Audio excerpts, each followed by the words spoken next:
So as you guys know, I started a native species tank a few weeks ago. I added a few snails. I was looking to put some fish in there, but the water and the air temperatures have been pretty cold as of late. But today it's been pretty nice. So I took a little trip down to the water line with me old net, little solo. Sorry D, I didn't wait. You know I'm hyper. He knows who he is. And just scored a lot of stuff for the tank. Wasn't lucky enough to get some fish, but that's what happens when you go solo. It's really hard to net them solo. But let me give you a shot of where I am. From this moment on, you will now be known as Sharkbait. Sharkbait! Ooh-ha-ha! Welcome, brother Sharkbait. Sharkbait! Ooh-ha-ha! Enough with the sharkbait. Sharkbait! Ooh! So as I walk down to the shoreline, right here in New York, just local waters, really shallow. Got on my water shoes. I actually had my car keys in my pocket. I'm not the smartest guy in the boat there, but luckily they managed to stay dry somewhat and still start car and everything. I got extra keys just in case, but got a lot of stuff at the water line here. I'm sorry I didn't give you a shot of me actually going in with the net, but you know, of course, you got to use two hands to do that, and it was really rough to try to carry all that stuff and keep the phone dry, yada yada yada. But I did score some stuff for the native species tank. As you can see, this is really rocky terrain, and I wanted to keep it kind of like that, you know, like with the grass line and things like that, to keep the tank looking somewhat like the area that the animals have come out from. So let's just go back up to the car and I'll show you what we got. So I'll give you a shot of what we got here. As you can see, I got a really long net. If I told you how many years I've had this net, you wouldn't believe me.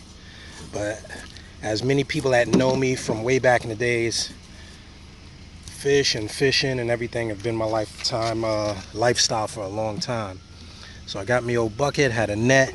Uh-oh, the crab got out. I got a lot of crustaceans and one crab, which I wanted to show you. Let me catch him because I don't think I'm going to take him home. I'll probably release him, but let me try to catch this dude. And go in the cup, go in the cup, go in the cup. There we go, he's in the cup. Really awesome looking crab. But you know, crabs can be the bane of your existence, especially in a tank with a lot of rock. Let me get a top shot if you can see him. Awesome. Look like a regular sand crab. It's really small, but awesome. I already saw him in there chasing shrimp, so that's why I had this little cup in there. So I'm gonna release that guy. There's a nice little hermit. You can see him right there. Awesome little hermit. Let me grab that dude. All right, I got you. Do I got you? So this is a nice little hermit. Let me get in and focus. All right. Hard to get into focus, but see a little hermit crab there. I'll put him in there. I got a lot of shrimp. The shrimp will really look nice. They're pretty much grass shrimp. They just local area grass shrimp. I see some males and some females. From as far as I can tell, the males have a really dark spot. If I'm sexing them correctly, it could be the opposite, not like I'm a scientist. They have a really dark spot right behind their head, and a lot of these are still adolescent, so that could be a mistaken identification rather. Really pronounced. Some have really pronounced patterns, and the other ones have like just a silver pattern. But as I was catching them, I saw a few of these. Like this one has a really dark red streak down the side, and I got a couple more snails because the snails are pretty awesome. So here are your whole bottom dwelling cleanup crew, just manifestation of movement that'll be in the native species tank, and they're native to my local area, local water fish. The water temperature I'll verify. Now don't mind that noise. A, the car is running, and B, I got model airplanes flying over my head, so if you guys are in Brooklyn, then you know where I am now. Yeah, a lot of them. I got 2 hermits there. Did I get 2 hermits there or one? I thought I had one. I got some kelp. In getting the kelp, I checked the kelp really closely. I'll probably put this in a little quarantine area to make sure that there's no eggs or anything on the kelp. Floating plants tend to have eggs and things on them, so you got to be careful when putting any of this stuff in your tank.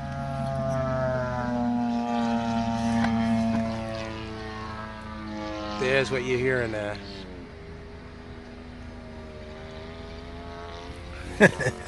Maybe I'll get one of those. That'll be my next hobby if I can afford that.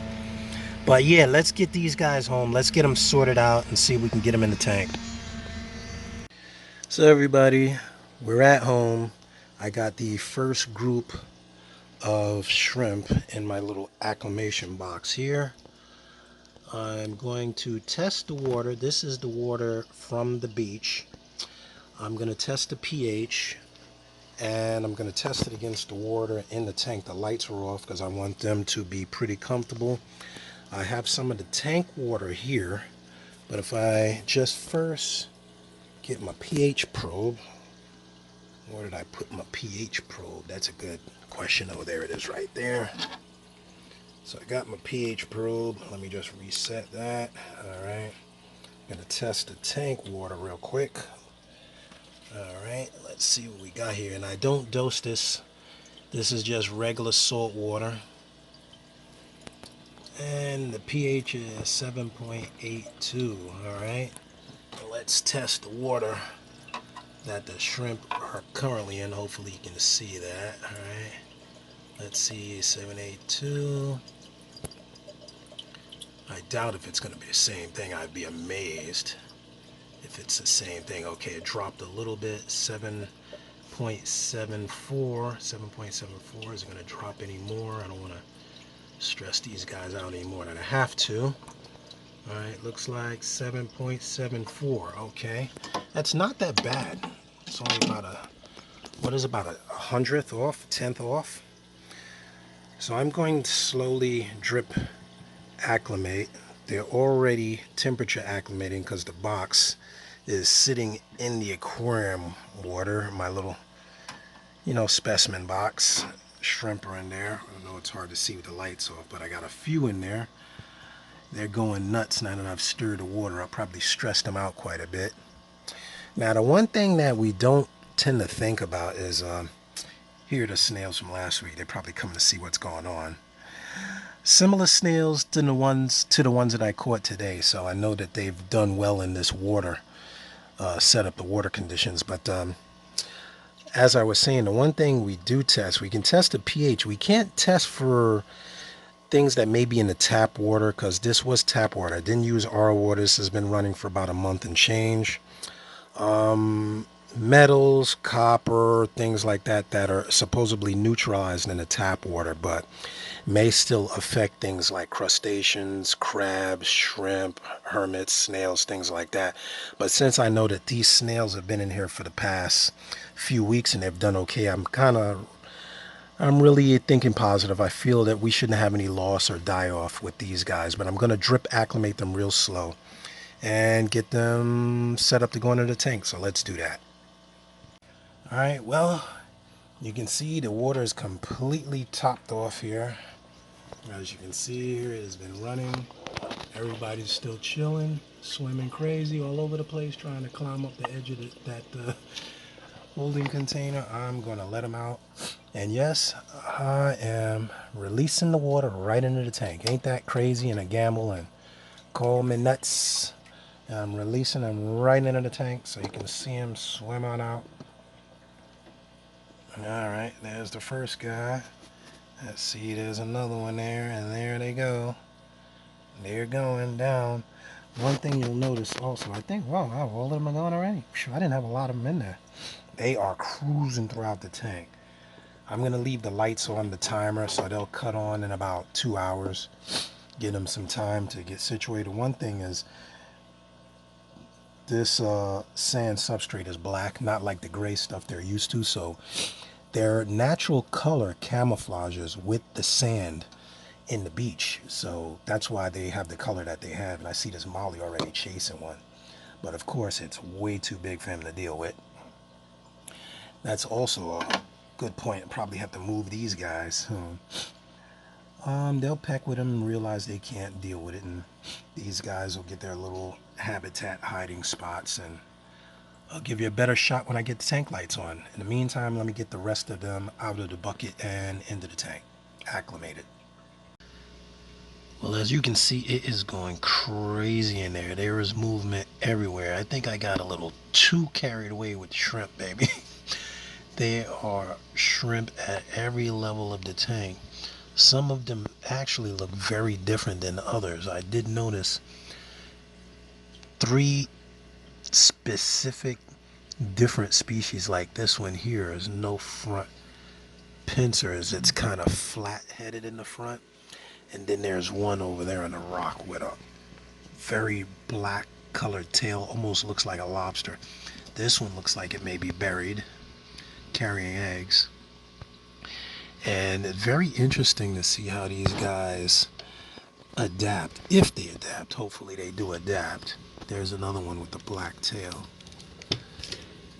And it may be time to pull the mollies out of here because I saw one of the mollies actually going after him at one point.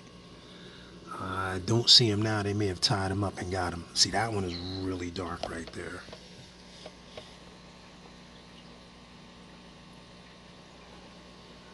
But yeah, don't see my orange molly in there, but it's probably time. They were just in there to acclimate the tank. Maybe time to move them to another saltwater home. And these guys are really awesome, really fun to watch. This one is brown with a black tail. You can see a very pronounced color in the tail compared to, well, compared to this one. I have some sinking wafers in here, and I feed the tank regular flakes. I'll probably use some mysis, some cyclopes and things like that to feed them to get these guys adapted. And I have some kelp, which I brought in. So that's it. The tank is really coming together now. All we can do now is watch and wait. I added this branch in here, which really makes that red rock a lot more acceptable to me, and makes the tank look a lot more natural. Now all I can do now is give it some time and see how these shrimp acclimate, because the water conditions are a lot different than the wild, and see how they make out. So until next time, this is D from Brooklyn. Love, peace, hair grease. I'm out.